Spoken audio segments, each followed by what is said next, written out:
सबसे पहले तो मैं मंच पर और मंच के नीचे बैठे हुए जितने भी श्रोतागण हैं सभी को सादर प्रणाम करता हूँ और समय व्यर्थ ना करते हुए सीधे मुद्दे पर आते हैं। सबसे पहली बात, सिर्फ मैं भाषण नहीं दूंगा, मैं सिर्फ भाषण नहीं दूंगा, मैं आपसे बातचीत करूंगा। मतलब मैं सिर्फ अपनी बातें बोलकर आपके सामने जाना नहीं चाहता, मैं चाहता हूं कि मैं आपसे संवाद करूं। सबसे पहली वाली कड़ी में हम लोग शुरू करेंगे छोटे स्कूली बच्चों के लिए, जो कि प्राथमिक स्कूल के बच्चे हैं, जो कि क्लास 5 तक के बच्चे हैं, कक्षा 5वीं तक के बच्चों के लिए हम बात करेंगे। दूसरी कड़ी में हम बात करेंगे उन बच्चों के बारे में जो अभी 10वीं की पढ़ाई कर रहे हैं और आगे अपना करियर चुनना चाहते हैं किसी एक विषय को लेकर। और 10वीं कक्षा ही वो एक पड़ाव होता है जहां हम कोई विषय चुनते हैं और उस विषय को चुनकर उसी रास्ते में आगे बढ़ते हैं।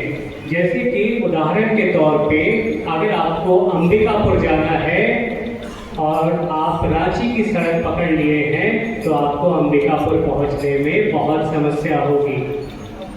तो 10वीं एक ऐसा स्थान होता है, एक ऐसा पड़ाव होता है जहां से आप कहीं भी जाने के लिए वो रास्ता चुनते हैं।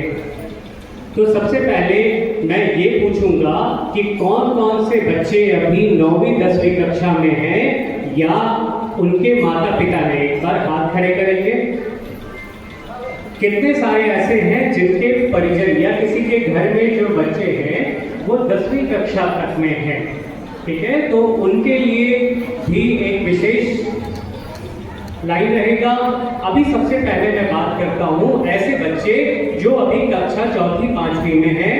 कोई ऐसे बच्चे हैं यहाँ पे या जिनके माता पिता, वो एक बार हाथ खड़े करेंगे।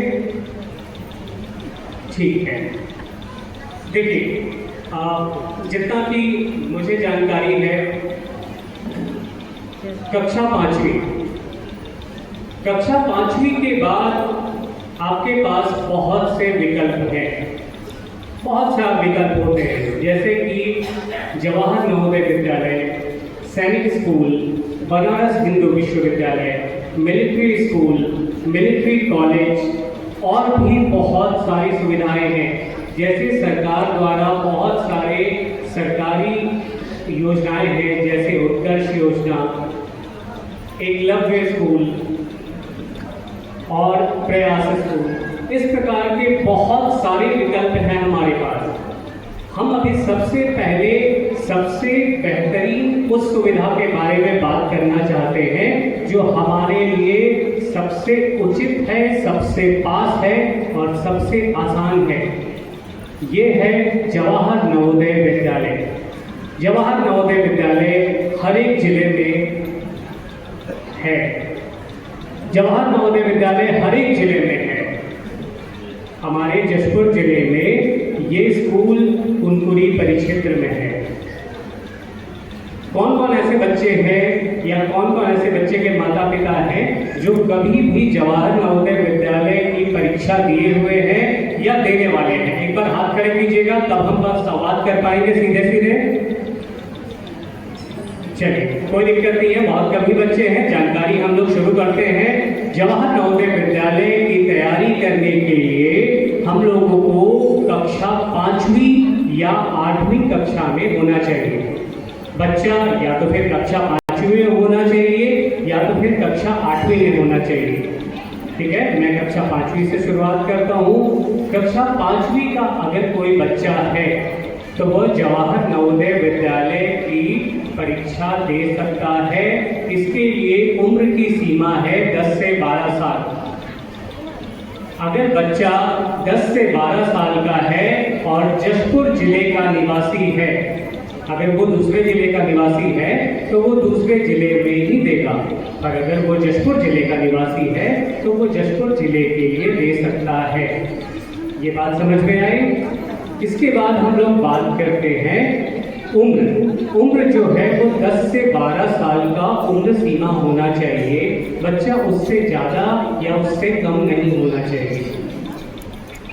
नवोदय विद्यालय में पढ़ना चाहता है तो जवाहर नवोदय विद्यालय की परीक्षा के लिए 3 अलग अलग विषयों की तैयारी करनी होती है।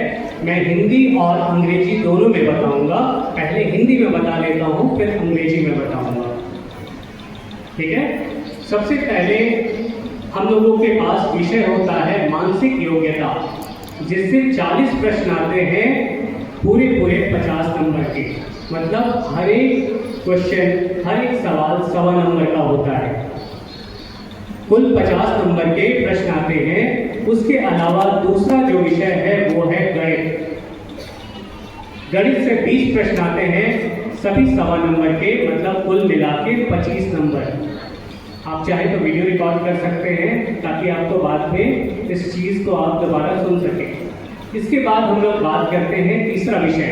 अगर कोई हिंदी माध्यम का है तो उसको हिंदी विषय की परीक्षा देनी होगी। उसमें भी 20 प्रश्न आते हैं, कुल मिला के 25 नंबर। अब हम लोग बात करते हैं, कुल मिला के 80 प्रश्न हो गए और 100 नंबर। अगर इस चीज़ को हम लोग इंग्लिश में बात करें तो पहला सब्जेक्ट है mental ability, same 40 question, 1.25 marks each, total 50 marks. Next mathematics, total 20 questions, 1.25 marks each, total 25 marks. Next last English language, total 20 questions, 1.25 marks each, total 25 marks. और ग्रैंड टोटल की अगर आप बात करें तो टोटल 100 मार्क्स। अब यहाँ पे 2 अलग अलग कैटेगरी है। सबसे पहली कैटेगरी है ग्रामीण क्षेत्र, रूरल। ग्रामीण क्षेत्र के बच्चों को 75% प्राथमिकता दी जाती है। अगर आपके बच्चे ग्रामीण क्षेत्र के विद्यालय या स्कूल में पढ़ रहे हैं तो 75% प्राथमिकता आपको दी जाएगी। और अगर कोई बच्चा शहरी क्षेत्र में है तो उसके लिए 25% सीट रिजर्व है। मतलब कुल मिला के हमारे जशपुर में क्लास 6 के लिए 80 सीट्स अलॉटेड हैं और उन 80 सीट्स में से 60 सीट्स ग्रामीण क्षेत्र के बच्चों के लिए अलॉटेड है और 20 सीट शहरी क्षेत्र के बच्चों के लिए है। तो मेरे ख्याल से बहुत सारे यहाँ पे जो जनसंख्या है वो ग्रामीण क्षेत्र से है, इसलिए मैं इस बात को ज़्यादा अच्छे से फोकस किया। आप ग्रामीण क्षेत्र में अगर आपका बालक पढ़ रहा है तो आपके लिए एक बहुत ही सुनहरा मौका है। अगर किसी बच्चे का सिलेक्शन हो जाता है तो कक्षा 6वीं से लेके 12वीं तक रहना, खाना, पढ़ाई, हर चीज सरकार के तरफ से निःशुल्क है। किसी भी प्रकार से 1 रुपए का खर्च आपको नहीं करना है। इसी प्रकार एक दूसरी परीक्षा होती है बनारस हिंदू विश्वविद्यालय। बनारस हिंदू विश्वविद्यालय में कुल मिला के 100 सीटें हैं। वहाँ पर के साल भर का फीस मात्र और मात्र 5,000 रुपये, इंटरनेशनल लेवल की पढ़ाई के साथ।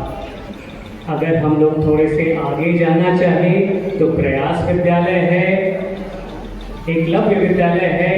हर चीज़ की परीक्षाएं होती है, बट सभी चीज़ों की परीक्षाएं प्रयास को छोड़कर कक्षा 5वीं में आप दे सकते हैं।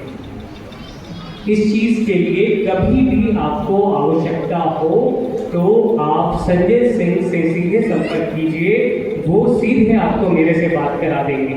किसी भी प्रकार से कभी भी आपको ऐसा लगे कि आपको इस विषय में थोड़ा सा भी समस्या है तो आप संजय सिंह से बात कर सकते हैं, वो सीधे आपको मेरे से संपर्क करा देंगे। अब हम लोग बात करते हैं सैनिक स्कूल के बारे में।